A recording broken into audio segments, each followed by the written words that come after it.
Hello दोस्तों, हिंदी की बिंदी channel में आप सभी का स्वागत है। तो दोस्तों, आज के इस वीडियो में हम बात करेंगे असिस्टेंट प्रोफेसर की वैकेंसी को लेके।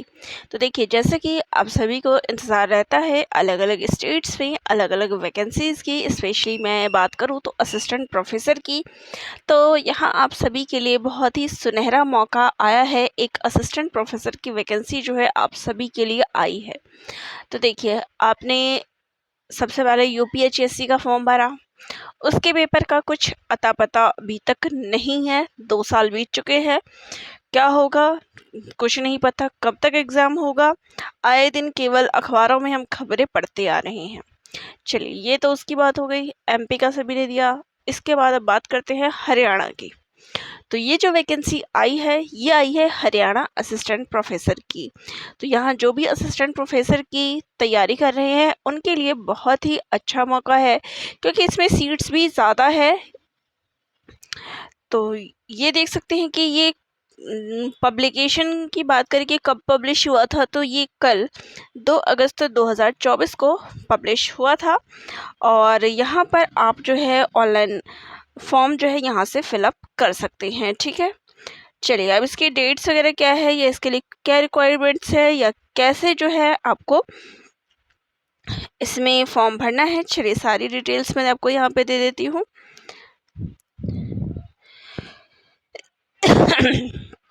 तो देख सकते हैं कि ये 2 तारीख को जो है आपका ये पब्लिश हुआ था, और फॉर्म अभी स्टार्ट नहीं हुए हैं। अब कई लोग फॉर्म अप्लाई करने के लिए जाएंगे, तो यहाँ देख सकते हैं opening date for submission of online application. Opening date कब है इसकी, तो 7 अगस्त को। तो ये फॉर्म जो है आपका 7 अगस्त को खुलने वाला है। और इसकी अंतिम तिथि की फॉर्म की आखिरी तिथि क्या है, तो यहाँ आप देख सकते हैं कि 27 अगस्त, यानी 7 अगस्त से लेके 27 अगस्त के बीच आप ये फॉर्म भर सकते हैं। यहाँ पर ऑफिशियली वेबसाइट भी आप देख सकते हैं। चलिए आगे बात करते हैं। इसके बाद आती है एलिजिबिलिटी क्राइटेरिया की, कि कौन लोग इस फॉर्म को भर सकते हैं। The candidates applying for the post should ensure that fulfill the eligibility condition। ठीक है, चलिए ये आपको पता होना चाहिए कि आपकी क्योंकि जब भी आप इंटरव्यू के टाइम पे जाते हैं तो आपके पास डॉक्यूमेंट्स जो है पूरे के पूरे होने चाहिए। अब मैं अगर यहाँ पे बताऊँगी कि मास्टर्स लोग इस चीज़ के लिए अप्लाई कर सकते हैं, तो यहाँ पे फाइनल ईयर वाले मुझे कमेंट करेंगे कि क्या हम अप्लाई कर सकते हैं। तो देखिए, आप अप्लाई करें, लेकिन आपके पास क्या है, सर्टिफिकेट होना चाहिए at the time of interview. तो ये आप देख लीजिए कि आपके पास है या नहीं है। ठीक है, चलिए हाउ टू अप्लाई, या वेबसाइट पे जाएंगे, वहाँ पे जाके डिटेल्स फिलअप कर देंगे। तो ये तो बताने की चीज़ नहीं है। लास्ट डेट मैंने आपको बता दिया है कि लास्ट डेट की क्या है, इसकी 27 अगस्त है। चलिए अब इसके बाद कौन से पोस्ट पे ये निकले हैं, तो चलिए इसकी बात मैं कर दूँ। यहाँ देख सकते हैं आप बॉटनी के जनरल कैटेगरी में, अगर मैं नंबर ऑफ़ सीट्स की यहाँ पे बात करूँ, तो यहाँ पे आपको टोटल दिख रहा है, टोटल 98 है, जिसमें जनरल वाले कितने हैं, तो 50 है बॉटनी सब्जेक्ट्स के। केमिस्ट्री की बात करूँ तो 79 है, और 123 जो है कुल इसमें टोटल सीट्स है। बाकी आप अपनी कैटेगरी वाइज यहाँ पर सीट्स देख सकते हैं। कॉमर्स की बात करूँ तो कॉमर्स में कुल सीटों की संख्या 153 है, जिसमें जनरल वाले 94 हैं। ठीक है, बात करें कंप्यूटर साइंस की, तो इसमें सीटों की संख्या है 47, और जनरल कैटेगरी वालों के 26 हैं। फिर डिफेंस स्टडी में 23 है, और जनरल वालों के लिए 12 है। इकोनॉमिक्स की बात करूँ तो कुल सीटों की संख्या है 43, जिसमें जनरल वालों के लिए 17 सीटें हैं। सबसे अधिक सीट जो है यहाँ पर इंग्लिश की है। तो इंग्लिश में अगर बात करूँ तो यहाँ पे देख सकते हैं कि 613 सीट्स है कुल, जिसमें से जनरल वालों के लिए यहाँ पर 312 सीट्स है। ठीक है, फिर बात करते हैं एनवायरमेंटल साइंस की, तो कुल सीटों की संख्या है 7, जिसमें से जनरल वालों के लिए 6 है। फिर बात करें फाइन आर्ट्स की, फाइन आर्ट्स में कुल 7 सीट है, जिसमें 2 सीट्स जो है जनरल वालों के लिए है। फिर बात करते हैं जियोग्राफी की, तो इसे कुल सीट्स कितनी हैं, 316 है, जिसमें अगर जनरल की बात करूँ तो जनरल वाले कितने हैं, 67 हैं। ठीक है, कुल सीट कितने हैं, तो 139 है। तो जो हरियाणा की है वो तो यहाँ पर सभी सीटों के लिए फाइट करेंगे, लेकिन जो अदर स्टेट के लोग हैं वो एज अ जनरल काउंट होते हैं, तो उनके लिए केवल यहाँ पे 67 सीट्स हैं। ये आप देख लीजिएगा, फिर भी सीट्स हम कह सकते हैं कि कम नहीं है। फिर बात करते हैं हिस्ट्री की, तो 123 कुल सीट्स है, जिसमें जनरल वालों का बात करें तो 64 है, होम साइंस के लिए 28 है, जनरल के लिए 14 है। फिर बात करते हैं मास कम्युनिकेशन की, तो इसमें 8 है और जनरल वालों के लिए 2 सीट्स है। मैथ्स की बात करो तो यहाँ पे 163 सीट है, जिसमें जनरल वालों के लिए 81 सीट्स है। फिर आगे बात कर लेते हैं, तो देखिए म्यूज़िकल इंस्ट्रूमेंट्स की टोटल 8 है और जनरल वालों के लिए 4 है। म्यूज़िक वोकल की बात करें तो कुल 6 है और जनरल वालों के लिए 2 सीट्स है। फ़िलॉसफ़ी में 3 है, जनरल वालों के लिए कोई सीट्स नहीं है। फ़िज़िकल एजुकेशन 126 सीट्स है, जिसमें जनरल वालों के लिए 62 सीट्स है। फ़िज़िक्स के लिए 96 है और कुल जनरल वालों के लिए 48 सीट्स है। पॉलिटिकल साइंस में कुल सीटों की संख्या 81 है, जिसमें जनरल वाले 40 है। फिर साइकोलॉजी की बात करें तो 85 कुल सीट्स है, जिसमें 44 जो है जनरल के लिए है। पंजाबी में 24 सीट्स है कुल, जिसमें 11 सीट्स जो है आपके सब जनरल वालों के लिए है। फिर बात करें संस्कृत की, तो संस्कृत में कुल सीटों की संख्या कितनी है, 12 है और जनरल वालों के लिए 8 है। टूरिज्म में ओनली 1 सीट्स है। जूलॉजी में 91 सीट्स है और जनरल वालों के लिए 47 है। तो देखिए कुल जो वैकेंसी आई है वो आई है 2424, यानी 2424 सीटों पे वैकेंसी ये आई है, जिसमें जनरल वालों की 1273। यहाँ मेरे पास हिंदी वाले हैं, तो यहाँ मैं हिंदी वालों के लिए मैंने सीट्स बता दी है आपको कि कुल सीट्स 139 है, जिसमें जनरल वालों के लिए 67 सीट्स है और जो हरियाणा की हैं वो बाकी अदर सीट्स देख ले कि कितनी कितनी सीट्स जो है कितनी कितनी इस पर आई है। बाकी मुख्य रूप से अदर स्टेट वालों को मुझे भी बताना होता है, तो मैं यहाँ पे जनरल वालों के लिए बता रही हूँ कि 67 सीट्स है। ठीक है, चलिए आगे क्या डिटेल्स है, चलिए उस पर बात कर लेते हैं। क्वालिफिकेशन क्या है, ये बहुत ही महत्वपूर्ण हो जाता है। देखिए good academic record with a master degree with 55 marks, तो आपके ग्रेजुएशन में पोस्ट ग्रेजुएशन में एमए में एमकॉम जो भी आप कर रहे हो, तो पोस्ट ग्रेजुएशन में आपके कितने होने चाहिए, पीजी में आपके होने चाहिए 55%। ये तो सभी परीक्षाओं में होता है, तो पीजी में आपका कितना होना चाहिए, 55% होना चाहिए। ठीक है, इसके अलावा अब यहाँ पे देखिए, तो यहाँ पे इन्होंने केवल 55% लिखा है, ये नहीं लिखा रिजर्व या अनरिजर्व। टोटल आपका 55% है सभी के लिए। चलिए अब बात करते हैं इसके अलावा नॉलेज ऑफ हिंदी और Sanskrit up to matric standard और इन हायर एजुकेशन, यानी कि आपके पास 10th या फिर 12th में हिंदी या फिर संस्कृत होनी चाहिए। ठीक है, दोनों में से कोई एक सब्जेक्ट जो है आपके 10th या 12th में होनी चाहिए, ये दूसरी कंडीशन हो गई। तीसरी कंडीशन है आपके पास नेट होना चाहिए। ठीक है, तो ये 3 कंडीशन इस चीज़ के लिए हो गई। तो ये चीज़ें आपको पता चल गई। चलिए अब हो गया, अब आपको 3 चीज़ें क्लियर हो गई। आपके क्या है, पीजी में मास्टर्स में 55% होना चाहिए, 10th या 12th में आपके पास हिंदी या संस्कृत होना चाहिए, ये दूसरी कंडीशन है। तीसरी कंडीशन हो गई कि आपके पास नेट होना चाहिए। इतनी एलिजिबिलिटी है तो आप इस फॉर्म के लिए एलिजिबल है, आप इस फॉर्म को भर सकते हैं। चलिए नेक्स्ट क्वेश्चन आते हैं।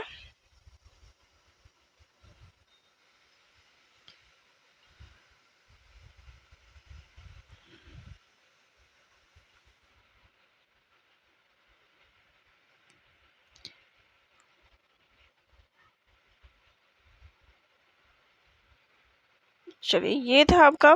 फिर यहाँ पे फाइन आर्ट्स के लिए इन्होंने अलग से बताया है कि फाइन आर्ट्स वालों की क्या कंडीशन है, तो इनके भी 55% मार्क्स चाहिए और इसके अलावा जहाँ ग्रेड पॉइंट हो वहाँ पे ग्रेड पॉइंट भी होना चाहिए, ठीक है। और बाकी वही है, नेट होना चाहिए और 10th और 12th में आपका होना चाहिए, ये चीज़ें वही है। ये चीज़ें एजुकेशन जो है आपका, फिर मास कम्युनिकेशन का इन्होंने अलग से बता रखा है, चीज़ें वही सेम है। तो देखिए यहाँ पर 5% की जो है relaxation of 5% is granted from 55% to 50% marks to the PhD degree holders. तो जिन्होंने भी PhD कर रखी है, अगर 91 से पहले आप सभी ने मास्टर डिग्री ले रखी है और आप PhD होल्डर हैं, तो आपको यहाँ पर 5% की छूट दी जाती है मास्टर्स में, ठीक है। ये यहाँ पर इन्होंने एक कंडीशन लिखी है, ठीक है।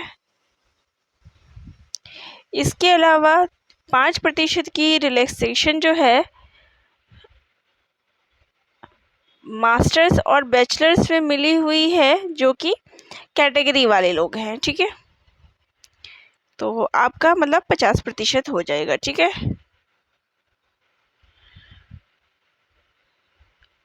और इसके अलावा 5% की इन्होंने छूट मास्टर्स में उनको भी दिया है जिन्होंने अपना 10वीं बोर्ड जो है किसी गांव के ग्रामीण हरियाणा के किसी ग्रामीण गांव से, यानी रूरल जो गांव के स्कूल्स हैं, अगर उन्होंने वहां से 10वीं की है तो उनको भी 5% की छूट इन्होंने दी है, ठीक है। तो यहाँ पे छूट की बात हो गई। अगर आपने PhD कर रखा है तो वहाँ कंडीशन में आपको 5% की छूट है। कैटेगरी वाले को SC ST जो कैटेगरी है उन सभी को यहाँ पे छूट है। तीसरे रिलैक्सेशन जो हरियाणा के किसी रूरल स्कूल्स में 10वीं जिन्होंने की है उनको छूट है।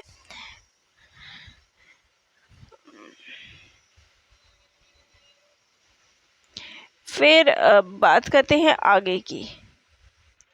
अब यहाँ पे इनका देखिए, गुड एकेडमिक रिकॉर्ड आपने देख लिया, तो इसका मीनिंग क्या है, ये किसका मिलेगा। For determining good academic record a candidate should either have average 55%। तो आपके 55% मार्क, देखिए मास्टर्स की बात हो रही है। मास्टर्स में आप कितने पेपर देते हैं, 4 पेपर देते हैं, marks in 2 of 4 examination. Masters degree में अप टू मास्टर्स डिग्री आपके जो है यहाँ पर 4 पेपर में से 2 पेपर के ये मार्क्स देखेंगे कि आपका वहाँ पे 55% मार्क्स है या फिर नहीं। तो ये सब चलिए छोड़िए, आपका मेन जो चीज़ आ जाता है कि आप 55% मार्क्स है आपके, तो आप इस चीज़ के लिए अप्लाई कर सकते हैं, ठीक है।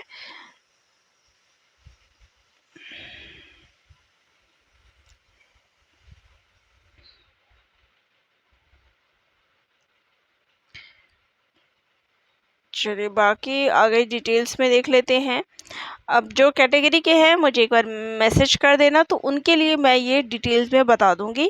बाकी फ़िलहाल जो है एक जनरल चीज़ मैं बता रही हूँ जिसमें आपको इतना जानने की ज़रूरत नहीं है, वो गुड एकेडमिक रिकॉर्ड की जो इन्होंने अलग अलग कंडीशंस बताई हैं, ठीक है। नेक्स्ट आ जाता है कि स्कीम या pattern of exam. Important point है कि इसका पैटर्न कैसा है, एग्ज़ाम किस तरीके से लिया जाएगा। तो ये 3 जो है इसमें आपको 3 स्टेप्स करना है। पहला है आपका स्क्रीनिंग टेस्ट, दूसरा है आपका डिस्क्रिप्टिव टेस्ट जिसमें आपकी लिखित परीक्षा होगी, और तीसरा होगा इंटरव्यू, ठीक है। जो स्क्रीनिंग टेस्ट में क्लियर होंगे उनको डिस्क्रिप्टिव टेस्ट में भेजा जाएगा, यानी लिखित परीक्षा में भेजा जाएगा, और उसके बाद जो है आपका इंटरव्यू होगा। अब इसके मार्क्स जो है, स्क्रीनिंग टेस्ट के मार्क्स आपके एग्ज़ाम में नहीं जोड़े जाएंगे। ये केवल एक क्वालिफाइंग क्राइटेरिया है जिसमें आपके मार्क्स देखे जाएंगे कि आप क्वालिफाई करते हैं या नहीं करते हैं, ठीक है। अब यहाँ पे बहुत ही इंपॉर्टेंट चीज़ आ जाती है जो काफ़ी बच्चों को कंफ्यूज कर रही है कि स्क्रीनिंग टेस्ट जो होगा, टोटल नंबर ऑफ क्वेश्चन कितने हैं, 100 है। टाइम ड्यूरेशन क्या है, 2 आवर्स है। मार्क्स कितने हैं, देखिए 100 नंबर का पेपर होगा और 100 नंबर के 100 जो है उसमें मार्क्स होंगे, यानी 1 नंबर का एक क्वेश्चन होगा, ठीक है। और इसके अलावा जो है 5 ऑप्शन आपको देखने को मिलेंगे, ABCDE, लेकिन ये बिहार वाले की तरह 5 ऑप्शन वाले नहीं है, इसमें फ़र्क है, ठीक है। If candidate is attempting a question he shall have a dark in the, अगर आपने क्वेश्चन अटेम्प्ट किया है तो उसमें आप ABCD और E करेंगे, ठीक है, D करेंगे। और अगर कोई क्वेश्चन आपने अटेम्प्ट नहीं किया है तो उसको आप E सर्कल में मार्क करेंगे। और अगर आपने, देखिए इम्पॉर्टेंट पॉइंट्स है कि अगर आपने इन 5 में से किसी को भी सर्कल नहीं किया है तो आपके मार्क्स कट जाएंगे। इसमें नेगेटिव मार्किंग है, वो भी है 1/4 की। यानी अगर आपको कोई आंसर नहीं आता है तो आप वहाँ पे ई वाले ऑप्शन को ज़रूर भरेंगे। अगर आपने ई वाले ऑप्शन को नहीं भरा तो आपके मार्क्स क्या है, डिडक्ट कर लिए जाएंगे, ठीक है। और अगर ऐसा आपके 10% क्वेश्चन में पाया जाता है, यानी 100 में से 10 क्वेश्चन में अगर ये चीज़ पाई जाती है, आपने किसी में भी कोई मार्क नहीं किया है, तो आपका पेपर जो है रिजेक्ट हो जाएगा, आप डिस्क्वालीफाई हो जाएंगे, ठीक है। तो आपको ई ऑप्शन में, अगर आपको आंसर नहीं पता, आप ई ऑप्शन पे मार्क कर देंगे। और जितने आपने अगर रॉन्ग आंसर किए हैं उसके लिए भी आपका 1/4 मार्क्स काटा जाएगा। यहाँ पर नेगेटिव मार्किंग है, ठीक है, ये चीज़ ध्यान में रखिएगा। इसके बाद देखिए इंग्लिश लैंग्वेज का कौन सा पेपर होगा, botany, computer science, defence study, environmental study, chemistry, home science, mathematics, physics and zoology, ये केवल इंग्लिश में होंगे पेपर। फिर बाईलैंग्वेज यानी कि दोनों भाषाओं में कौन से पेपर होंगे, कॉमर्स के, इकोनॉमिक्स के, fine arts, mass communication, geography, history, music और physical education, political science, psychology, philosophy और टूरिज्म, ये आपको दोनों भाषाओं में मिलेंगे। और जो लैंग्वेज का है यानी कि इंग्लिश, हिंदी, संस्कृत और पंजाबी, ये अपनी अपनी लैंग्वेज में ही ये पेपर लिए जाएंगे, ठीक है। अब इसके बाद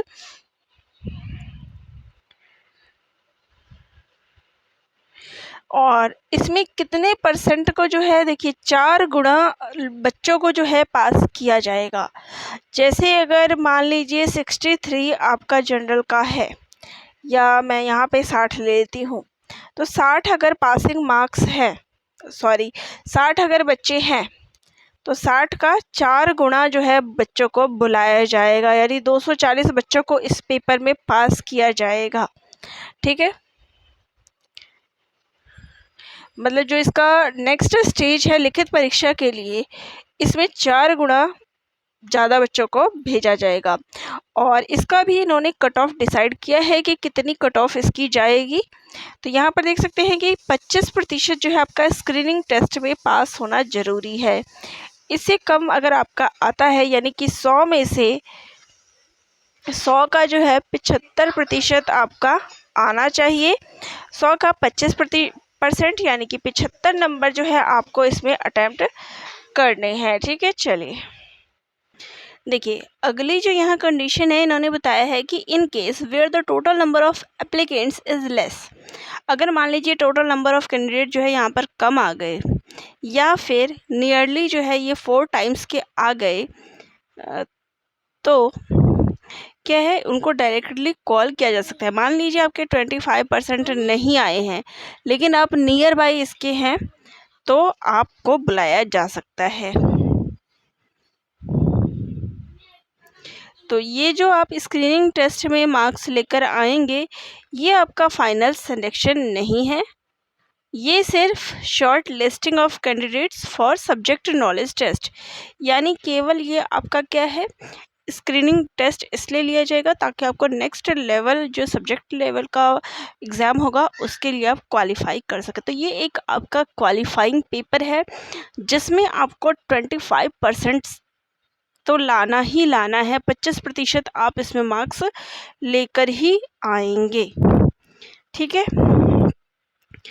और इससे कम वालों का नहीं होगा, ये चीज़ हो गई। तो ये चीज़ क्लियर हो गई कि आपको कितने मार्क्स जिसमें लाने हैं।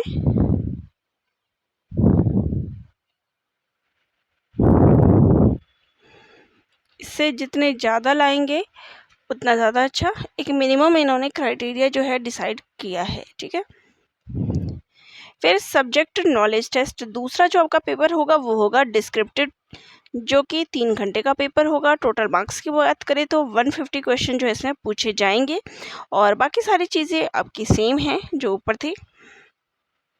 बस इसमें बात करें तो देखिए उसमें कितना था, 25 मार्क्स आपको लाने हैं, 100 में से 25% कट ऑफ जाएगी। और डिस्क्रिप्टिव की क्या है, 35% जो है मिनिमम कट ऑफ है, इससे कम वालों का नहीं है, ठीक है। और इसका जो वेटेज रखा गया है वो कितना रखा गया है, 87.5, ठीक है। इसका भी सब्जेक्ट नॉलेज टेस्ट का कितना है वेटेज, 87.5, ठीक है।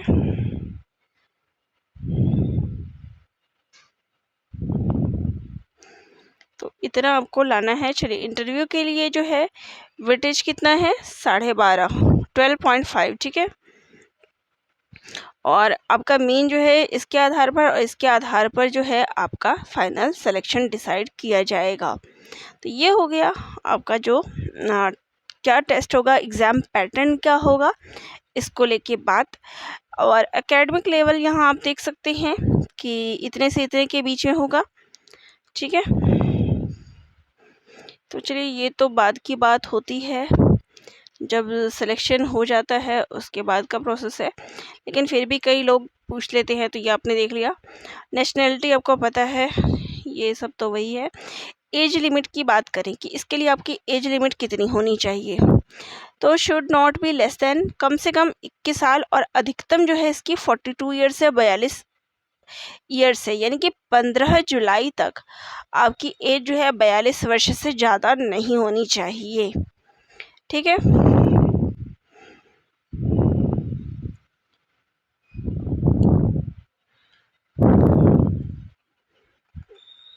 चलिए ये हो गया मिनिमम एज।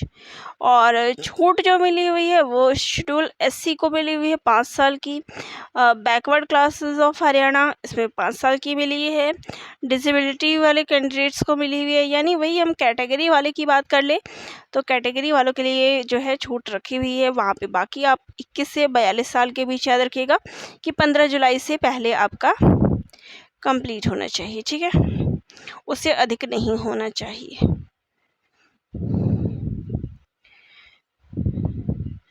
फिर रिजर्वेशन का बेनिफिट वगैरह ये सब, चलिए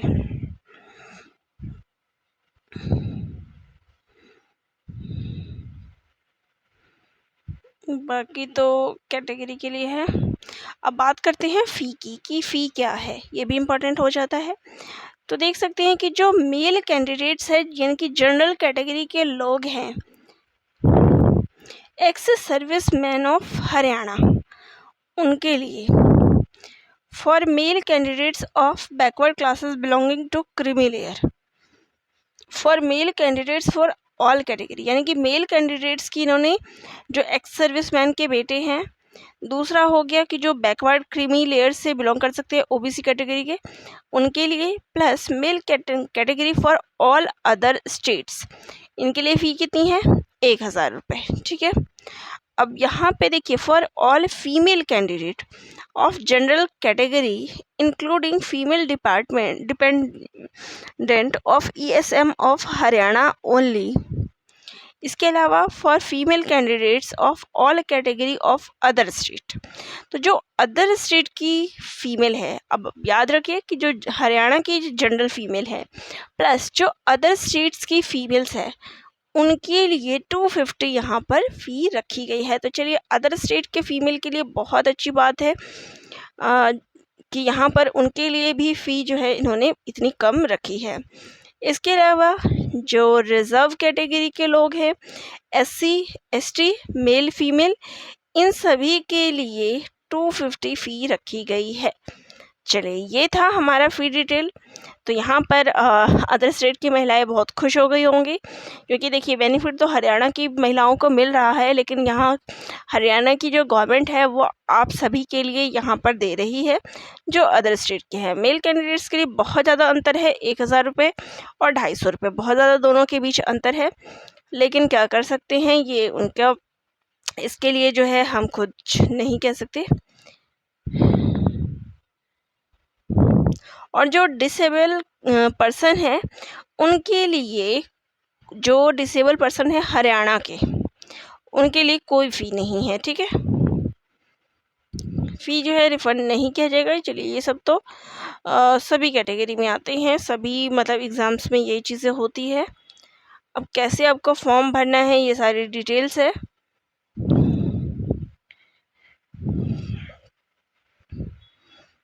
और डॉक्यूमेंट्स कौन कौन से चाहिए जब आप फॉर्म फिल करेंगे, तो scan photo duly signed by the candidate, ठीक है। फ़ोटो चाहिए जिस पे आपने साइन कर रखा हो, सिग्नेचर ऑफ द कैंडिडेट चाहिए, स्कैन सिग्नेचर चाहिए। इसके अलावा मार्कशीट की बात करें तो देख सकते हैं आपको मार्कशीट और डिग्री दोनों चाहिए, 10th का, 12th का, ग्रेजुएशन का, पोस्ट ग्रेजुएशन का, एमफिल और पीएचडी का। इसके अलावा नेट, जीआरएफ, सेट, स्लेट जो भी आपने कर रखा है उसके लिए ये आपका सर्टिफिकेट चाहिए। इसके अलावा जिन्होंने अभी फॉर्म भरा हुआ है या फिर एग्ज़ाम दे रहे हैं वो भी इस फॉर्म को भर सकते हैं, यानी कि नेट अपीयरिंग स्टूडेंट भी इस फॉर्म को भर सकती है, बशर्ते कि इंटरव्यू के टाइम में उनका रिज़ल्ट आ जाना चाहिए। और जो एससी कैटेगरी के उनका एससी सर्टिफिकेट होना चाहिए हरियाणा के। अदर स्टेट में आपको पता है कि वो जनरल कैटेगरी में काउंट होंगे, तो बाकी सारी कंडीशन उनकी जनरल की तरह ही होगी। बाकी ये सभी तो कैटेगरी के लिए ही है कि उनको क्या क्या डॉक्यूमेंट्स जो है यहाँ पर लगाना है, ठीक है।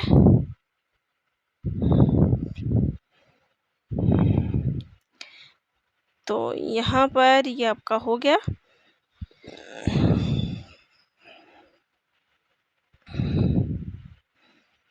चलिए यहाँ पर आपका कंप्लीट डिटेल हो गया। तो चलिए अब इसमें मुख्य चीज़ें जो है इम्पोर्टेंट पॉइंट्स में अगर कहूँ तो आपको क्या आ जाएगा, डेट्स आ गई, कितने से कितने हैं, 7 से लेके 27 अगस्त के बीच है। फिर एज की बात करूँ तो एज कितनी है, 21 से 42 साल है, ये मैं जनरल वालों के लिए बता रही हूँ। और फिर इसके बाद बात करें फ़ी की, तो फ़ी कितनी रखी गई है, मेल के लिए 1000 है और फीमेल या फिर अदर के लिए जो है वो 250 रखी गई है। फीमेल जो है अदर स्टेट्स के भी 250 है, ये ओनली फॉर मेल्स है, ठीक है, ओनली फॉर मेल्स जनरल वालों के लिए। बाकी जितने कैटेगरी वाले हैं उनके लिए ये चीज़ आ जाएगी। फ़ी के बाद हम नेक्स्ट बात कर लेते हैं एग्ज़ामिनेशन पैटर्न की। तो पैटर्न क्या है इसका, 3 होना है इसका, 3 स्टेज हम कहेंगे, जिसमें पहला क्या है, स्क्रीनिंग टेस्ट है जिसके मार्क्स नहीं जुड़ेंगे। दूसरा आपका रिटन होगा जो कि डिस्क्रिप्टिव पेपर होना है, लिखित परीक्षा होनी है। और तीसरा आपका इंटरव्यू होना है। तो इन 3 स्टेजों से आपको यहाँ पर गुजरना है, ठीक है। और स्क्रीनिंग टेस्ट का यहाँ पे मार्क्स नहीं जुड़ेगा और 1/4 की नेगेटिव मार्किंग है। तो ये हो गई हमारी कंप्लीट डिटेल। तो अब इसमें कोई डाउट हो तो मुझे कमेंट ज़रूर करिएगा, फिर मैं आपको अच्छे से इस बारे में और एक्सप्लेन कर दूंगी जहां आपको इसमें ना समझ में आया हो। फिर भी मैंने यहाँ पर प्रयास किया है इसको अच्छे से समझाने का। चलिए जो भी डिटेल्स होगी मुझे कमेंट ज़रूर करिएगा। धन्यवाद।